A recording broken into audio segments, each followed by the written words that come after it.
The race narrows. Next at 11. The latest ranked choice results in the Democratic mayoral primary are in. Who's declaring victory? And more steamy and stormy weather. How long it lasts. Then how the New York Mets help bring together a woman and her missing dog. Next at 11.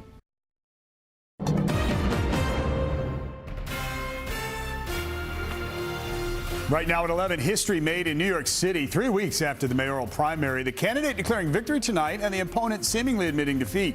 But we're going to begin with the weather 1-2 punch. Damaging storms sweep across the tri-state on the heels of dangerous heat. We thank you for joining us at 11 o'clock. I'm David Ushery. Natalie is off tonight. A severe thunderstorm warning for parts of the tri-state just expired, but a heat advisory still in place. Timing couldn't be worse for the 116,000 customers currently spending the night without power. The severe storms didn't just impact electricity. They also grounded planes. Travelers at the area's 3 major airports now dealing with 2.5-hour delays. News 4's Anjali Hemphill standing by with another storm-related headache for some owners. But we're going to begin with Storm Team 4's Dave Pleisse, and that is quite the light show behind you, Dave. Yeah, David, we go down to Point Pleasant Beach because we still have a lot of thunder and lightning down in the direction of the New Jersey coastline right now. So while the beach is desolate, the shot is kind of blurry, you can see what's going on as the storm system begins to exit and head into the Atlantic. We've got 72 degrees on the thermometer right now, a far cry from where we were today with heat indices close to 100 degrees in and around that area. Finally, things beginning to calm down, but look at the plethora of if you will, of lightning strikes. And that's just a slight indication of what we saw around the entire region, up through the Hudson Valley, out to Connecticut, out to the east end of Long Island, and originating all the way out west in Pennsylvania and working its way in. Let's see what's happening right now. We head on down to Dover Beaches North,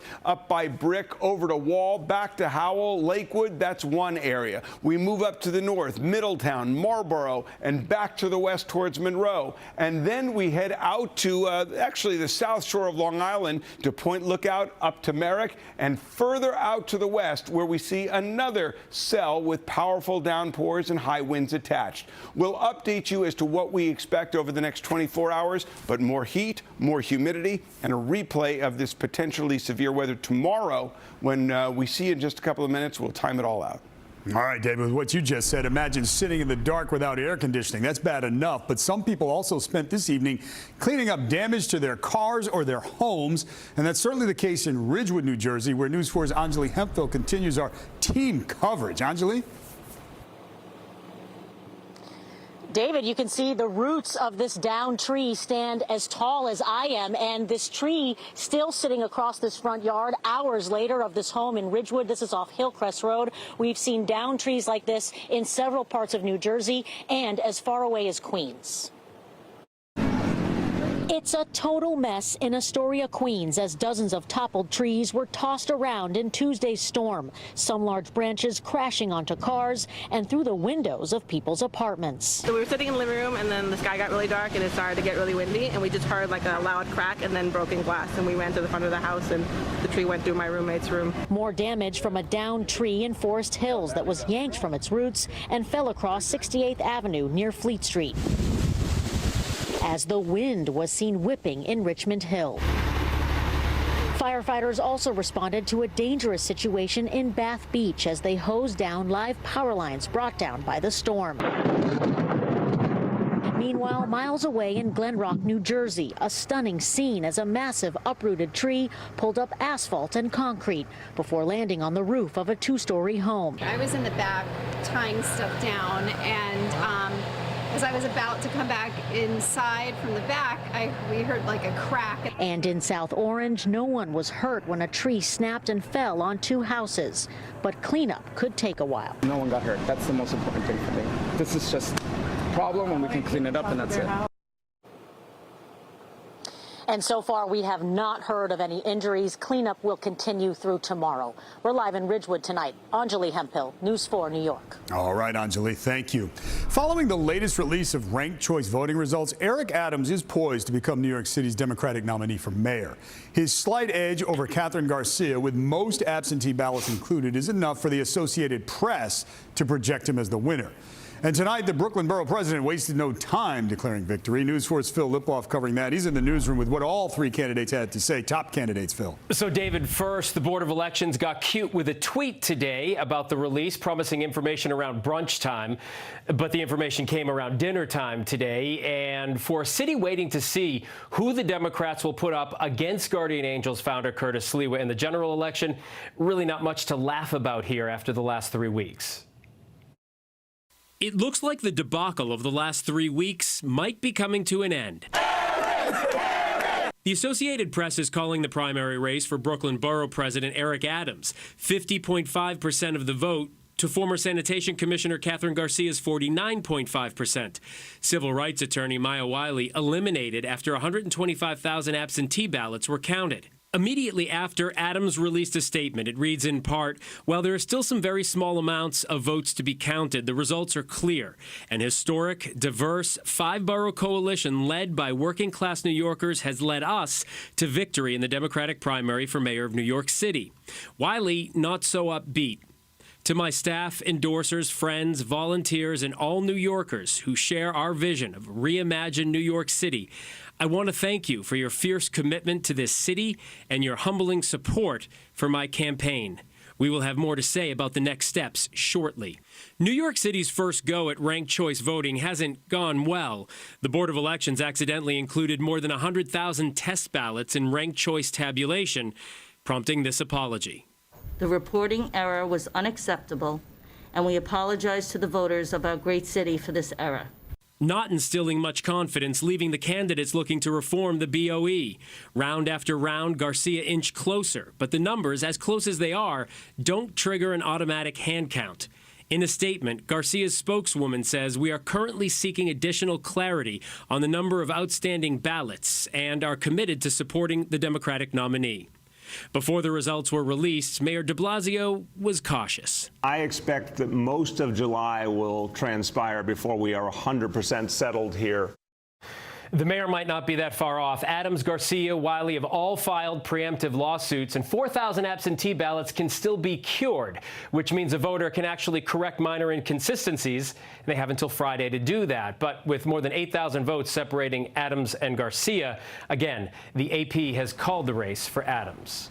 In the newsroom, Phil Lipof, News 4 New York. All right, Phil, thank you.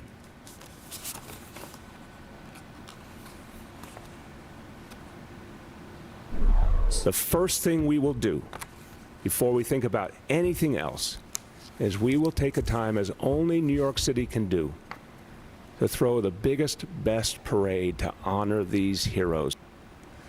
442 days after Mayor de Blasio first spoke those words, that promise is nearly fulfilled. Tomorrow's day, the city will honor its frontline heroes with a ticker tape parade. Steps off from Battery Park at 11 o'clock, continuing through the Canyon of Heroes. That's where News 4's Ida Siegal's live tonight to explain how the heat, though, is impacting some of the city's plans, Ida.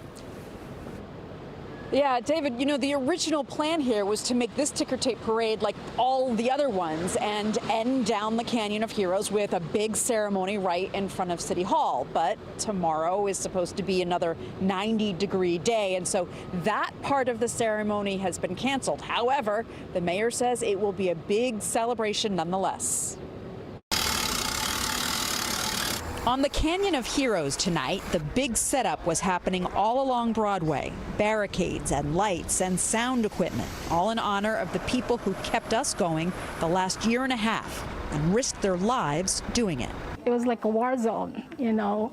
Raquel Duzon is a nurse the last 28 years. She says she's never been considered a hero before, but she'd also never been pushed to her limit like that before either. We're nurses, so it's our job to step up, you know, and get the job done. I mean, that's what we're here to do.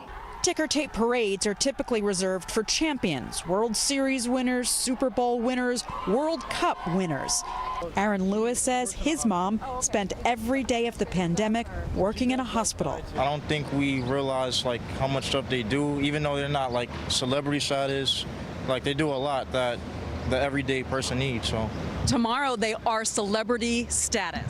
Well, yeah, that's good. I'm going to try to attend. All the essential workers will have celebrity status tomorrow indeed, a title most agree they've earned. We were all so scared. You know, the whole city, no one knew what to expect. You know, we all know the ambulances day in, day out, and our workers had to go into those situations. There are some changes to the parade. The plans for that big ceremony in front of City Hall have been scrapped due to the intense heat in the forecast. Instead of having a big ceremony at the end of the parade, we'll have a much smaller, stripped-down version of that.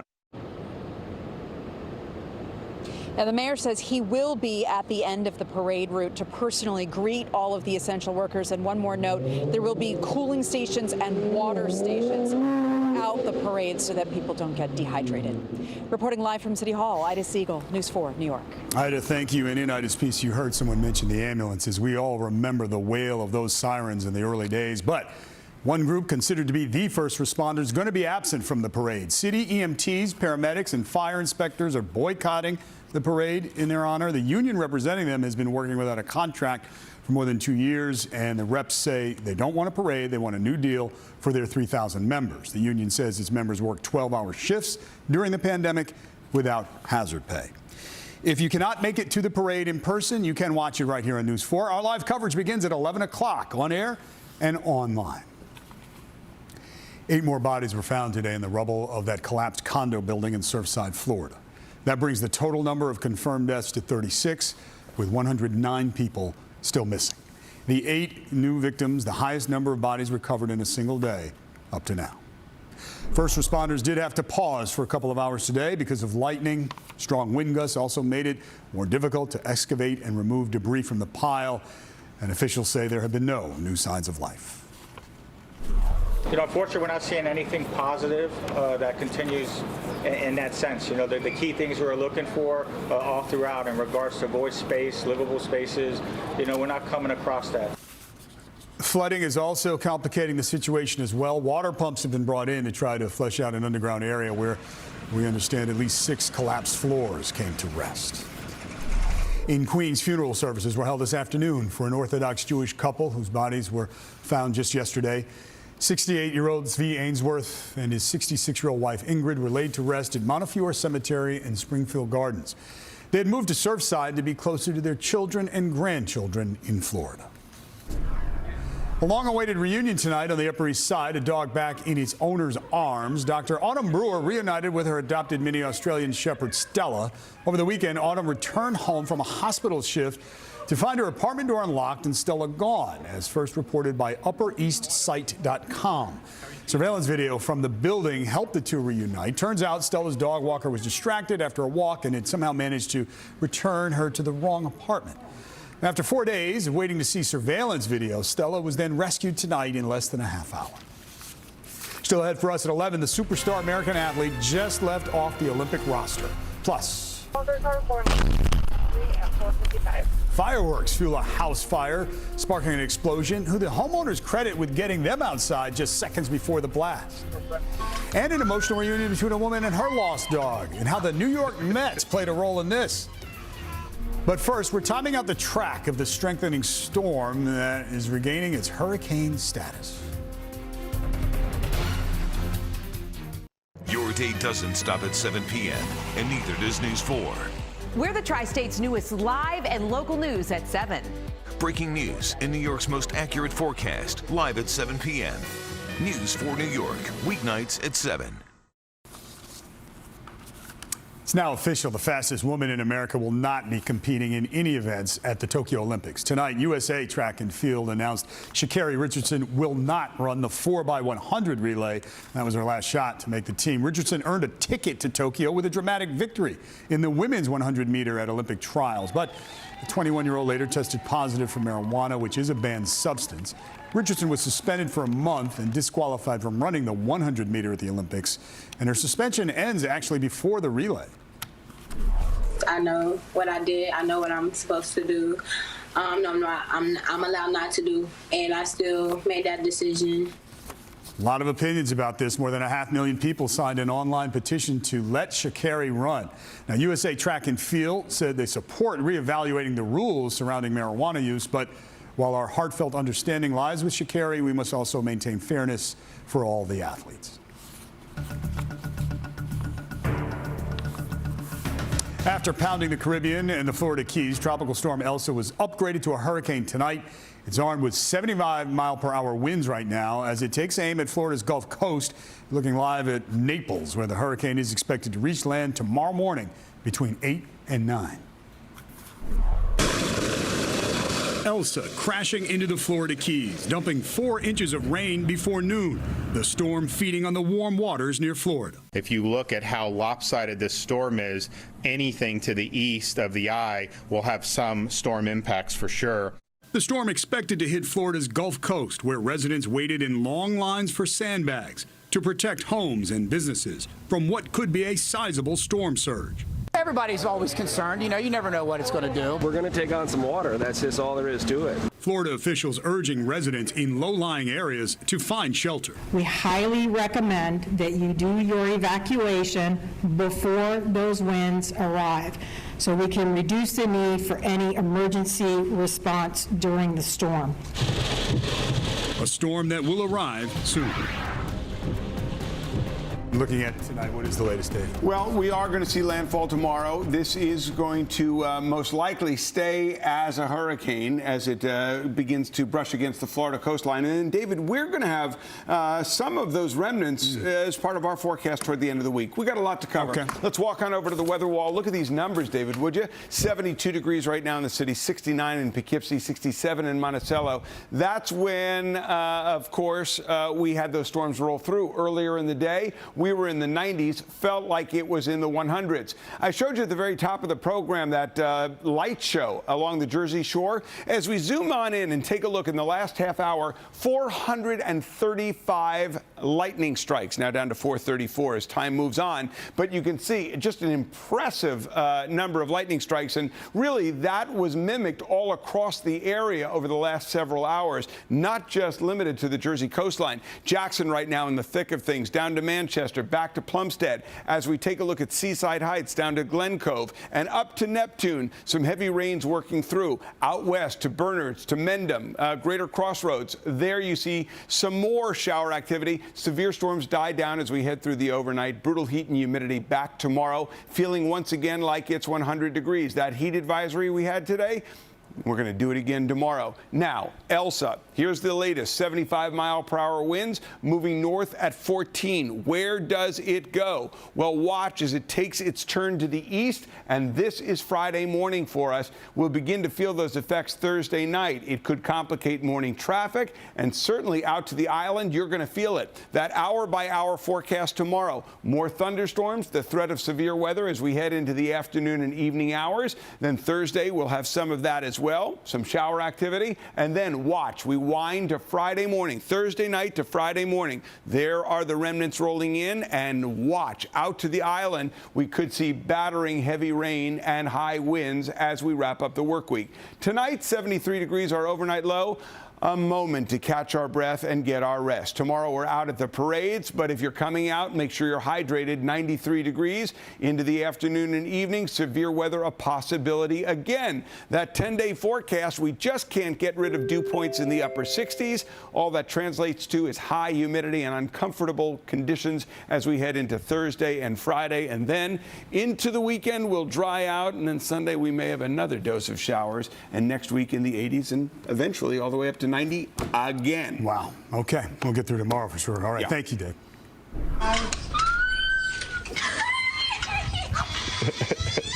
How about that, Joy? The Mets helped a New York City model reunite with her puppy after he ran away from a dog walker. Tonight, Mallory Edens and Prince are back together thanks to the Mets and social media.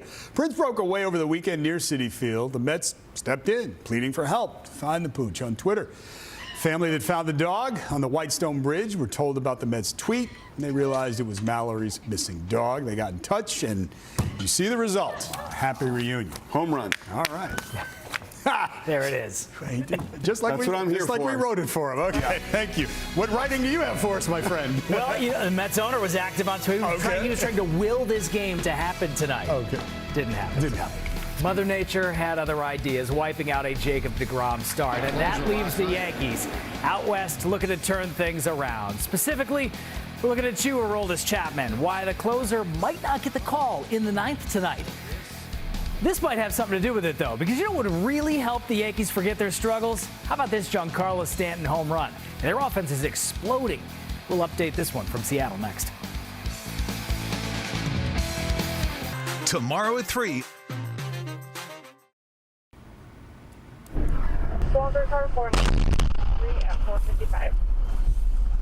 A Michigan woman says the man who delivers her newspaper saved her life Sunday morning. Tony Jolman says her dogs woke her up around 4:30 a.m., but she didn't realize what was going on until the delivery man banged on her door and screamed that her garage is on fire.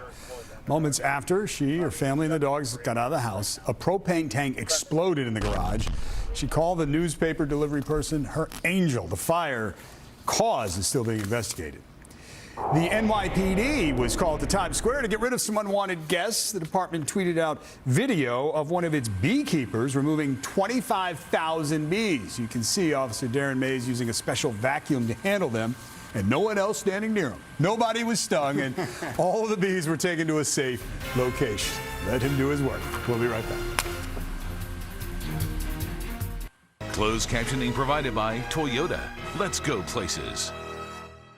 Hey New York, NBCLX is a brand new network just for you, with inspirational stories that will make you think, with shows that will get you cooking, cooing, and cringing. Find us over the air, on cable, and on Peacock. Engage, learn, repeat. The Spectrum Sports Desk is brought to you by Spectrum Mobile. Spectrum Mobile has the most reliable service coast to coast. You can save up to 40% at SpectrumMobile.com.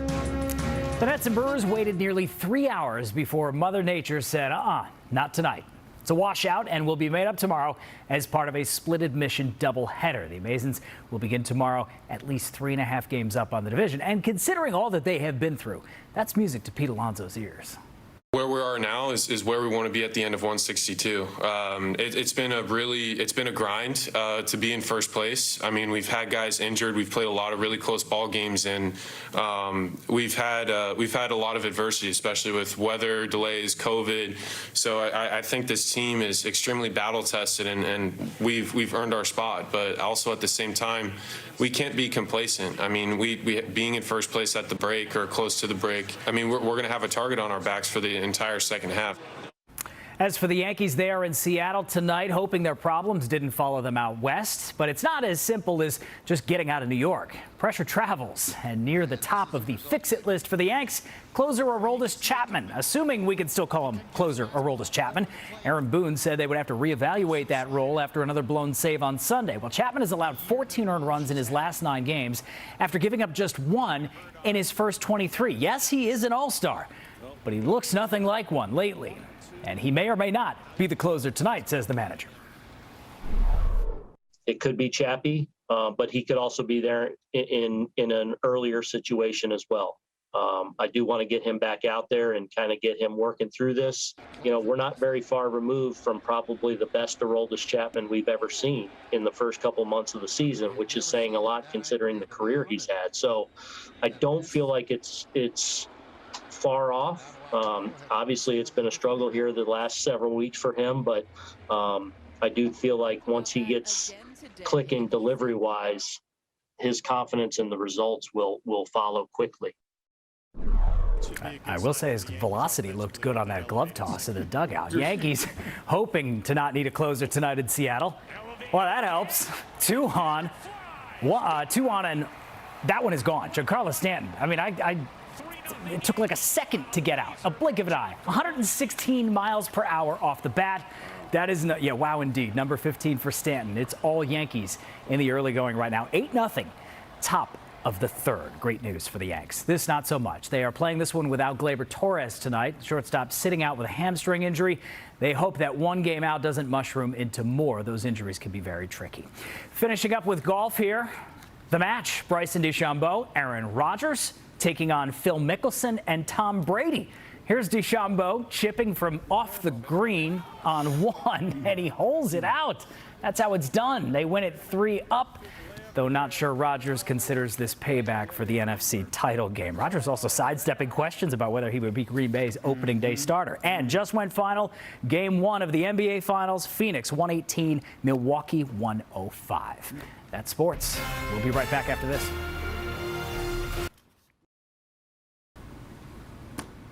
Got people without power. They're going to have to clean up. What are we looking at now, Dave? Well, listen, you know, we all have eye strain from watching that radar tonight. I think we're going to replay a lot of this tomorrow. High heat, high humidity, triple-digit temperatures, and then that threat of severe weather once again, guys, as we head through tomorrow, late afternoon into the evening. And then, of course, we shift our attention to the end of the week when we get the remnants of Elsa, which could bring some rough weather to the coastline and to Long Island. So we got a lot to watch over the next several days. Okay. Thank you, Dave. That's going to do it for us on News 4 New York at 11. Prepare for the Tonight Show. It's coming your way. Remember, we're here for you early. Today in New York begins at 4 a.m. Have a good night.